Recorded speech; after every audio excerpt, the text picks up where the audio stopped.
ప్రార్థనల సందర్భంగా ED enforcement directorate వాళ్ళు కేసీఆర్ గారి పేరును ప్రస్తావించినని చెప్పి కొన్ని ఛానల్స్ ఇష్టం వచ్చినట్టుగా న్యూస్ను ప్రసారం చేయడం జరిగింది. వాళ్ళందరూ కూడా వాస్తవాలు నిర్ధారణ చేసుకోకుండా కేసీఆర్ గారి ఇమేజ్ను దెబ్బతీయాలని చెప్పి, కేసీఆర్ గారిపై బురద జల్లాలని చెప్పి వాళ్ళు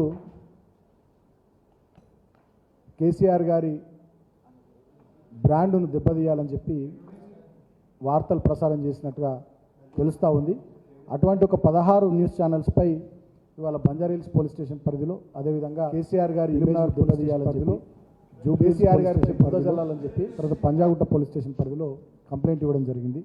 నిరాధారమైనటువంటి వార్తల్ని ప్రసారం చేసి మా పార్టీ అధినాయకులు కేసీఆర్ గారి ఇమేజ్ను దెబ్బతీయాలనేటటువంటి కుట్ర చేసినందుకు వారి మీద చర్యలు తీసుకోవాలి. ఇటువంటి తప్పుడు వార్తలు భవిష్యత్తులో ఎలాంటి ఆధారాలు లేకుండా, ఎలాంటి వాస్తవాలు లేకుండా అబద్ధాలను దుష్ప్రచారాలను చేసేటటువంటి ఛానల్స్ను కట్టడి చేయాలనేటటువంటి విషయాన్ని వాళ్ళ కంప్లైంట్ రూపంలో పోలీస్ దృష్టికి తీసుకొని పోవడం జరిగింది. తగిన చర్యలు తీసుకోవాలని చెప్పి కూడా కోరడం జరిగింది. ఆ న్యూస్ ఛానల్స్ ఒక 16 news channels: ABN Andhrajyothi news channel, ETV news channel, V6 news channel, NTV news channel, I news channel, Amma news channel, BRK news channel, dial news channel, journalist Sai channel, mic TV news channel, nationalist hub channel, prime news channel, RTV news channel, Raj news channel, red TV news channel, wild wolf Telugu news channel, ఇట్లా 16 news ఛానల్స్కి సంబంధించి complaint ఇవ్వడం జరిగింది. So నేను ఆయా news channels యాజమాన్యాలకు, రిపోర్టర్లకు విజ్ఞప్తి కోరుతా ఉన్నా. కేసీఆర్ గారు 14 ఏళ్ల పాటు పోరాటం చేసి తెలంగాణ తెచ్చిన నాయకుడు.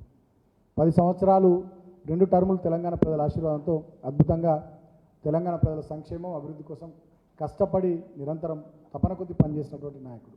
ఒక 50 సంవత్సరాల పాటు, సుమారు 5 దశాబ్దాలకు పైగా భారత రాజకీయాల్లో, అదేవిధంగా ఉమ్మడి ఆంధ్రప్రదేశ్ రాష్ట్ర రాజకీయాల్లో, తెలంగాణ రాష్ట్ర రాజకీయాల్లో తనదైన పాత్ర పోషించినటువంటి వ్యక్తి.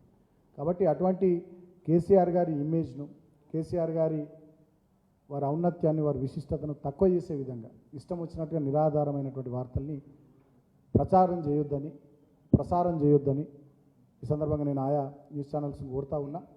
ఇవాళ ప్రజాస్వామ్యంలో 4th ఎస్టేట్ అంటారు మీడియాను.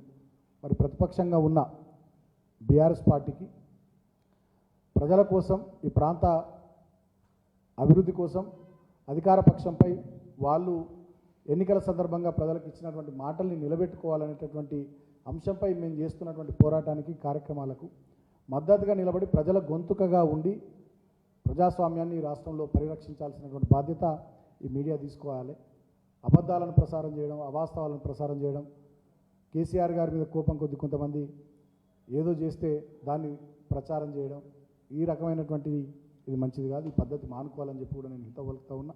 డెఫినెట్గా బీఆర్ఎస్ పార్టీ నిర్ణయం తీసుకున్నది. రాబోయే రోజుల్లో కూడా మేము రాజ్యాంగానికి లోబడి చట్టబద్ధంగా లీగల్ ఫైట్ ఖచ్చితంగా, అవి న్యూస్ ఛానల్స్ అయినా, అవి పేపర్లైనా, సోషల్ మీడియాకి సంబంధించినటువంటి అంశాలైనా డెఫినెట్గా కేసీఆర్ గారి ఇమేజ్ కానీ, బీఆర్ఎస్ పార్టీ నాయకుల ఇమేజ్ దెబ్బతీసే విధంగా ఎవరు కూడా తప్పుడు వార్తలు, తప్పుడు స్టోరీలు ఏవి కూడా ప్రసారం చేసినా, తప్పుడు కథనాలు ఏవి కూడా ఇచ్చినా ఖచ్చితంగా మేము ఫైట్ చేయాలని చెప్పి నిర్ణయించుకున్నాం. ఈ విషయంలో ఎవరిని విస్మరించము, వదిలిపెట్టబోము.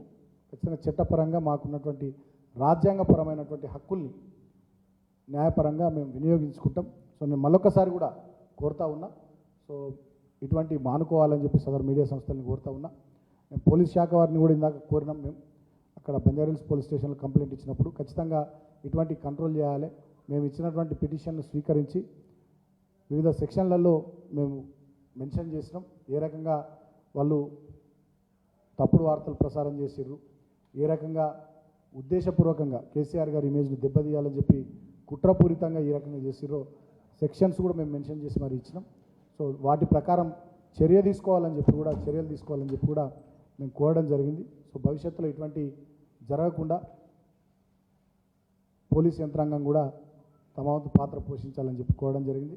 సో అంతిమంగా డెఫినెట్గా బీఆర్ఎస్ పార్టీ ఒక ప్రధాన ప్రతిపక్షంగా ఈ రాష్ట్రంలో ప్రభుత్వం ప్రజలకు ఇచ్చినటువంటి హామీలను నిలబెట్టుకోవడానికి ప్రభుత్వంపై పోరాటం చేస్తూనే తెలంగాణను తెచ్చిన పార్టీగా, తెచ్చిన తెలంగాణను 10 ఏళ్ళు బ్రహ్మాండంగా అభివృద్ధి దిశగా దేశానికే తలమానికంగా తీర్చిదిద్దినటువంటి పార్టీగా తెలంగాణ అస్తిత్వం కోసం, తెలంగాణ సంస్కృతి పరిరక్షణ కోసం, తెలంగాణ ప్రాంత ప్రయోజనాలు, తెలంగాణ ప్రజల హక్కుల కోసం నిరంతరం కేసీఆర్ గారి నాయకత్వంలో ఈ పార్టీ ఎవరెన్ని కుట్రలు చేసినా, ఎవరెన్ని తప్పుడు కథనాలు సృష్టించినా, ఎవరెన్ని వ్యక్తిత్వాలను దెబ్బతీసే, మా నాయకుల వ్యక్తిత్వాలను దెబ్బతీసే ప్రయత్నాలు చేసినా మా పోరాటాన్ని ఖచ్చితంగా కొనసాగిస్తాం. నేను మీడియాను కూడా కోరుతా ఉన్నా, ప్రజాస్వామ్యంలో మీరు 4th ఎస్టేట్, డెఫినెట్గా మీరు కూడా సహకరించండి.